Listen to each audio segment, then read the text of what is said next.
ఇలా హ్యాపీగా సాగుతున్న ప్రయాణంలో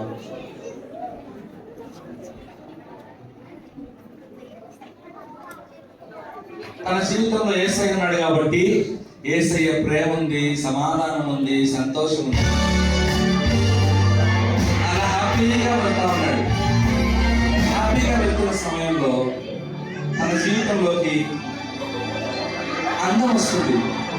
అందం ఇంటడిగింది, నన్ను లోపలికి తీసుకోవా, నేను వస్తాను లోపలికి. అమ్మో వద్దు వద్దు, యేసయ్య నా జీవితంలో, నువ్వు లోపలికి రావద్దు, నా జీవితంలో నువ్వు వద్దు అని చెప్పి వారించి. కానీ ఒక బలహీనమైన క్షణంలో వచ్చేసే నా జీవితంలోకి, ఇతని జీవితంలోకి అన్నం ప్రవేశించింది. ఎప్పుడైతే అన్నం ప్రవేశించిందో దేవుని ప్రేమకు ప్రాధాన్యత తగ్గిపోయింది. ఆ తర్వాత ఆ ప్రయాణం అలా కొనసాగుతుంటే తన జీవితంలోకి డబ్బు వచ్చింది. డబ్బు అంటే ఎవరికి చేయదు, వచ్చేసే పిలిచాడు. పిలవగానే దేవుడు తన జీవితంలో ఉన్న సమాధానం, దేవుని సమాధానానికి తన జీవితంలో చోటు లేకుండా పోయింది. మెల్లగా ఫేమస్ అయిపోయాడు. ఖ్యాతి ప్రఖ్యాతి ప్రసిద్ధి వచ్చాయి. దాంతో దేవుని సంతోషానికి స్థానం లేకుండా పోయింది. ఈ లోపల అధికారం వచ్చింది. అధికారం వస్తే వెనక్కి తిరిగి చూశాడు. ప్లేస్ లేదు, ఎక్కడికి వచ్చి పెట్టాలి? యేసయ్య వైపు చూశాడు. యేసయ్య కూడా వాడి వైపు చూశాడు. కొంచెం ప్లేస్ ఇస్తారా? పాపం యేసయ్య స్థానానికి అధికారం ఇచ్చాడు. ఎప్పుడైతే అధికారం ఇచ్చాడో సంతోషానికి స్థలం లేదు, సంతోషానికి స్థలం లేదు. దాంతో పాటు వాటి బై ప్రొడక్ట్స్ గర్వం వచ్చింది, గర్వం వచ్చింది, గర్వం వచ్చింది. దాని తర్వాత అసూయ వచ్చింది, అసూయ వచ్చింది. దాని తర్వాత కోపం, కోపం, కోపం, కోపం, కోపం.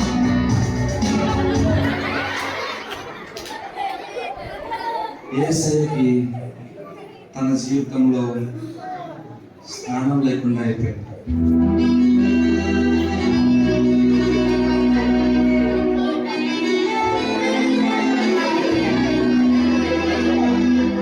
ఎప్పుడైతే యేసయ్యకి సంబంధించిన ఒక్క పని కూడా, ఒక్క తిండి కూడా తన జీవితంలో లేకుండా పోయింది. అప్పుడు తనలో ఏమొచ్చింది తెలుసా?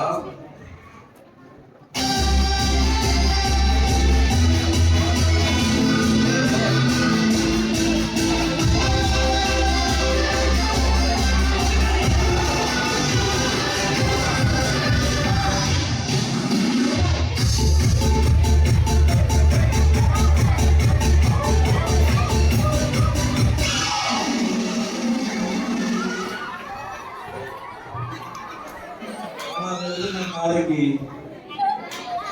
యాక్సిడెంట్ అయిపోయింది. ఆ సమయంలో తను నమ్ముకున్న అధికారం ఏం చేసింది తెలుసా? తను నమ్ముకున్న అధికారం, ఎందుకు రానికి అధికారం? నీ మొదటి ఒక అధికారం కావాలా? వాటి కాళ్ళతో తన్ని వాడిని నెట్టేసి వెళ్ళిపోయింది. వాడు నమ్ముకున్న అందం, వాడు ప్రేమించిన అందం వాడిని నెట్టేసి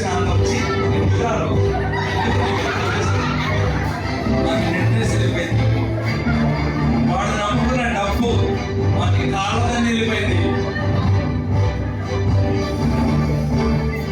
వాడికున్న పేరు ప్రఖ్యాతులు వాటికి బదులుగా అవమానం వచ్చింది. వాడి గర్వం అంతా అణిగిపోయింది. వాడి అసూయ వాడిని నెట్టేసి వెళ్ళిపోయింది. వాడి కోపం వాడిని అణిచేసింది.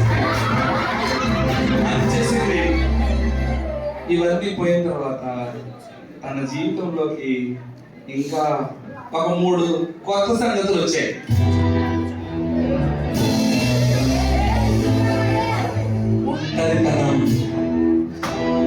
ఒంటరితనం, ఆందోళన,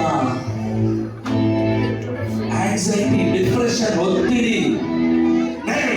ఎందుకంటే పుట్టకు చచ్చిపో, నీ బ్రతికేదా చచ్చిపో, ఎందుకు అన్ని కోల్పోయావు. ఏం కావాలి నీకు? అన్ని కోల్పోయావు.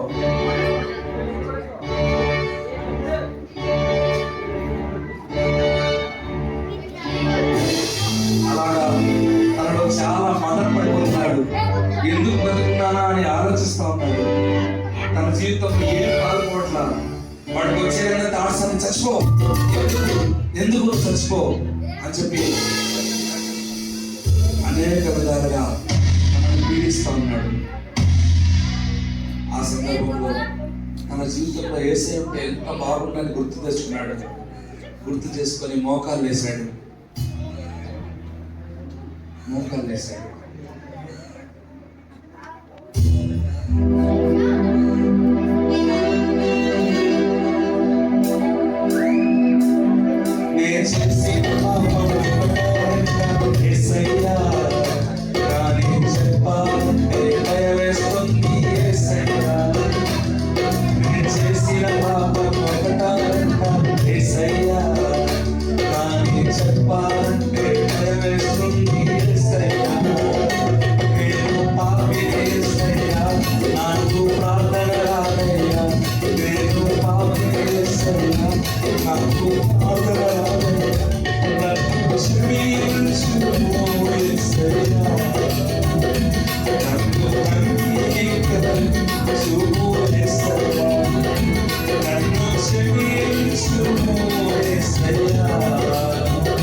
ఎప్పుడైతే పశ్చాత్తాపంతో ప్రార్థన చేశాడో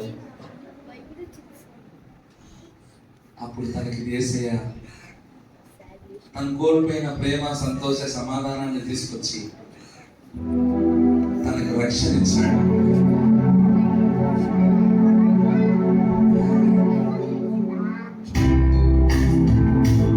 అంత మాత్రమే కాదు, జీవగ్రంథంలో పేరు రాశాడు. అంత మాత్రమే కాదు, తనకి జీవ కిరీటాన్ని ధరింపజేశాడు. తన జీవితంలో కొత్త ఆరంభం.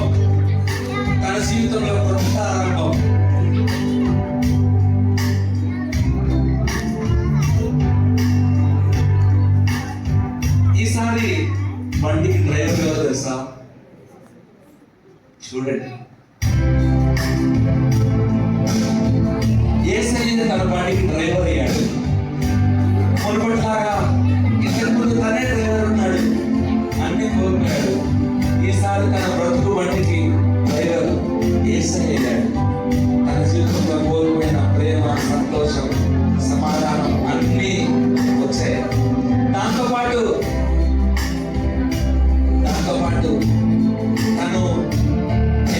తనకేమేమి అవసరమో అవన్నీ దేవుడే ఇచ్చేసాడు. అప్పుడు తన జీవితంలో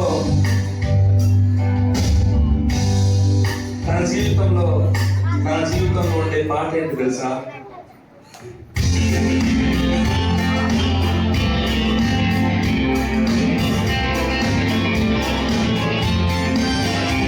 ఈ చిన్న జీవ బండిని నీవే నడుపు ప్రభు, ఈ చిన్న హృదయములో నీవే వసించు ప్రభు, ఈ చిన్న జీవ బండిని నీవే నడుపు ప్రభు, ఈ చిన్న హృదయములో నీవే వసించు ప్రభు, ఈ చేతులకు చిన్ని చేతులకు నీ సేవ చేయుటనే ప్రభు, ఈ చేతులకు చిన్ని చేతులకు నీ సేవ చేయుటనే ప్రభు, నీ కాళ్ళకు నాలుగు చిన్ని కాళ్ళకు నీవు తగినట్టుగా నడుచుటనే ప్రభు, నీవు తగినట్టుగా నడుచుటనే ప్రభు, ఈ చిన్ని జీవ బండి నీవే నడుపు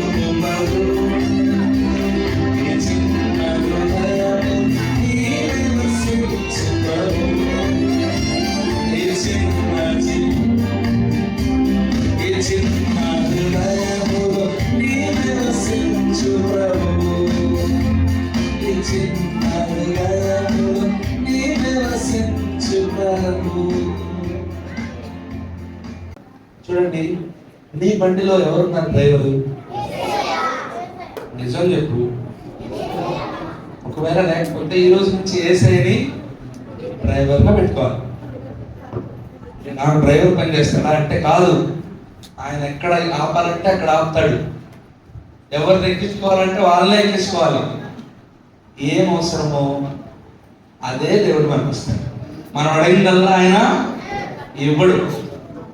చూడండి, ఒకవేళ ఇది వరకే నీ బండి యాక్సిడెంట్ అయిపోయింది అనుకో, నువ్వెంత ఘోరమైన పాపంలో ఉన్నా యేసయ్య నిన్ను ప్రేమిస్తున్నాడు. ఆయన దగ్గరికి వచ్చి, యేసయ్య నేను పాపని, నన్ను క్షమించు, నీ రక్తంతో నన్ను కడుగు, నన్ను నీ బిడ్డగా చేసుకో అని ప్రార్థన చేస్తే ఆయన వెంటనే నీ దగ్గరికి వస్తాడు.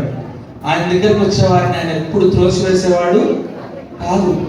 ఆయన దగ్గరికి వస్తే ఆయన వస్తాడు. ఆయన ఎంత ప్రేమించాడు తెలుసా?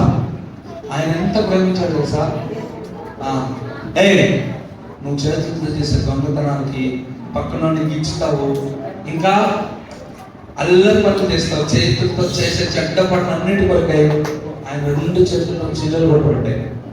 నీ ఆలోచనలతో, చూపులతో, తలంపులతో వచ్చే చెడ్డ ఆలోచనల కొరకై ఇంత పొడవాటి ముళ్ళతో మీరైతే గోల్డ్ కలర్ కిరీటాలు పెట్టుకున్నారు, కానీ యేసయ్య ముళ్ళతో కిరీటం పెట్టారు. కర్ర తీసుకొని కొడితే తల లోపలికి గుడ్లు గుచ్చుకున్నాయి, మొక్కలంతా రక్తం కాలింది. నీ శరీరంతో, దేహంతో చేసే పాపంతో కొరకే కొరడానికి పోగులుగా చేసి దాని వెనకాల షార్ప్ గా ఉన్న నెయిల్స్ పెట్టి ఆయన దేహం మీద కొడితే దేహం మీద ఇట్లా గుచ్చుకున్నాయి. ఆ విప్పుని, ఆ కొరడాన్ని ఇట్లా లాగితే శరీరం అంతా కండలుగా ఊడొచ్చింది. 39 కొరడా దెబ్బలు కొట్టారు. అది కాలం మొదలుకొని నడినెత్తి వరకు ఎన్నో దెబ్బలు కొట్టారు. దేహం అంతటి మీద ఎక్కడ చూసినా గాయాలే.